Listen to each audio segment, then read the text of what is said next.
medicine and etiology.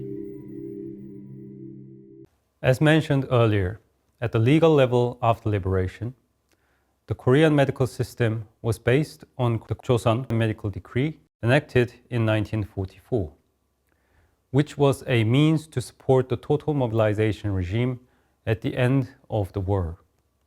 Ideas began to emerge that these legal structures were not appropriate for the newly built nation of South Korea.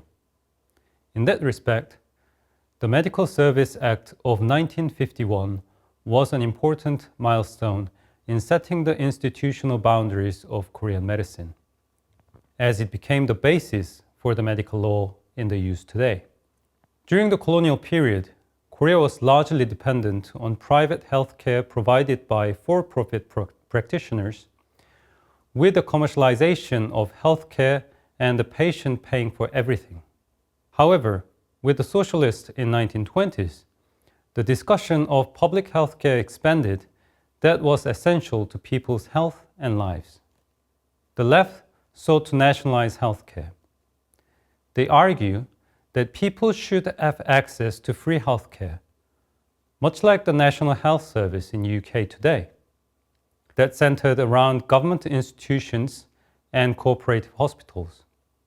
They argue that private practice could be allowed, but that it should be fundamentally controlled by the state, preventing concentration in cities and spread evenly across the nation.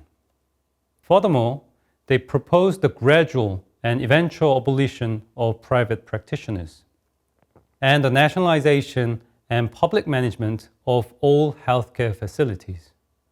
The right also recognized that there was a need for state intervention in healthcare and that there was a public nature to healthcare, but they proposed a much more gradual approach and advocated increasing accessibility by providing more private healthcare facilities. Doctors, especially those who had studied in the US shortly after liberation, had embraced American-style healthcare and become bureaucrats in the Ministry of Health, supported the right-wing plan, arguing that full nationalization of healthcare or the abolition of private practice was premature given the country's limited resource. Even if all practitioners were hired by the state and general hospitals were built in every county, there would not be enough doctors to staff them at this time.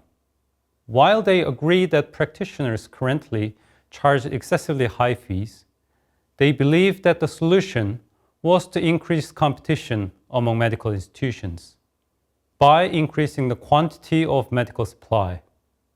In a nutshell, free market solution. Meanwhile, the US military government wanted to maintain stability rather than revolutionary change. And in the political and ideological confrontation with North Korea that followed, the leftist argument lost much of its force. And the arguments of those who have studied in the US as key policymakers became much more powerful. Not everyone agreed, of course. Some disagreed with a for-profit privatized healthcare system and personally funded healthcare institutions that were more public in nature. As a result, while some preventive services were provided by the state through the Public Health Center Act, a private healthcare system centered on for-profit private practitioners in the clinical medicine have characterized Korean healthcare ever since. Medical Service Act. In September 1951, in the midst of the Korean War, the Medical Service Act was enacted. It can be seen as a compromise between quality and quantity of medical personnel, which was still in chronic shortage. As a result, strict provisions were applied to the licensing and issuance of medical licenses, compared to the Joseon Medical Decree in 1944. But at the same time, Korean traditional medicine was incorporated into the public medical system, so that some medical service could be delivered to rural and low-income areas, where there was an absolute shortage of medical personnel. The Pharmaceutical Affairs Act of 1953 had a similar purpose. Pharmacies became important community medical institutions in the face of an absolute shortage of medical personnel, with many areas lacking access to hospitals or doctors. This led to a proliferation of unqualified pharmacies. And since pharmacists, like other medical personnel, were concentrated in Seoul, it was necessary to evenly distribute medical resources. Medical qualifications were a major issue. During the colonial period, a person could be recognized as a medical practitioner by either having a certain education, i.e., graduating from medical schools, or by passing a qualifying examination. In order to train as many medical personnel as possible at the end of the Second World War, the qualification standard was greatly relaxed. Since examinations were not compulsory, those who enrolled in medical school could be licensed as doctors upon graduation, which was a good way to get a large number of doctors in a short period of time. But it was difficult to ensure their quality. Some graduates from medical schools started practicing without any clinical experience. It was not common for medical graduates to receive post-graduation training, such as internship and residencies. The Medical Services Act tightened the qualification requirements, stipulating that only those who graduated from medical university and passed the national examination could receive a medical license, meaning that they had to pass both the relevant university and the national examination. The medical practitioners stipulated by the Medical Services Act were Type 1, doctors, dentists, and Type 2, traditional medicine practitioners, public health workers, midwives, and nurses. Defining medical practitioners was a key issue. The medical profession, which emerged as a primary actor and policymakers of medical policy in liberated space, sought to exclude other healthcare workers from colonial times.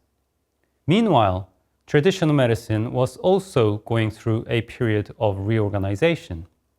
The idea emerged that the traditional medicine should embrace science to reconstruct traditional medicine that was long suppressed by the colonial power.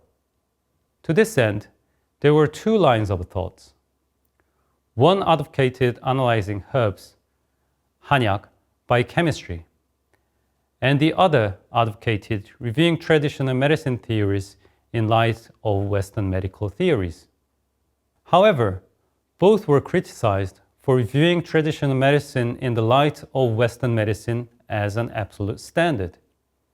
As a result, it was agreed that the systematic educational system was necessary for the systemization and traditional medicine, and by extension, for the re-establishment of its status. In 1948, the first university was established with the aim of training scientific traditional medicine. Along with the establishment of formal educational institution, traditional medicine practitioners began to demand a separate policy for it. However, the US military government neither understood nor appreciated traditional medicine. And the Korean Ministry of Health bureaucracy, dominated by Western doctors, was equally critical. The status of traditional medicine within the Ministry of Health continued to decline. It wasn't just traditional medicine doctors who were targeted, but also auxiliary doctor. Auxiliary doctor were people who had not graduated from medical school or taken a medical qualification examination, but were authorized to perform limited medical practice in areas where there were no doctors, for a limited period of time and within a limited space. The Medical Association had proposed to limit the boundaries of medical practitioners to doctors, dentists, nurses, in an attempt to secure a monopoly on the medical profession. However, the absolute shortage of people available to work in the field was taken into account during the legislation process. So, auxiliary doctors and traditional medicine doctors were included in the medical practitioner. An important consideration was that, unlike Western medical doctors, traditional medicine was not concentrated in cities, but were evenly distributed in rural areas. Under these circumstances, it was clear that excluding traditional medicine from the medical practitioner would have exacerbated the gap in rural area. This compromise demonstrates that the medical legislation considered the issue of quantity as important as the improvement of the quality of the medical care.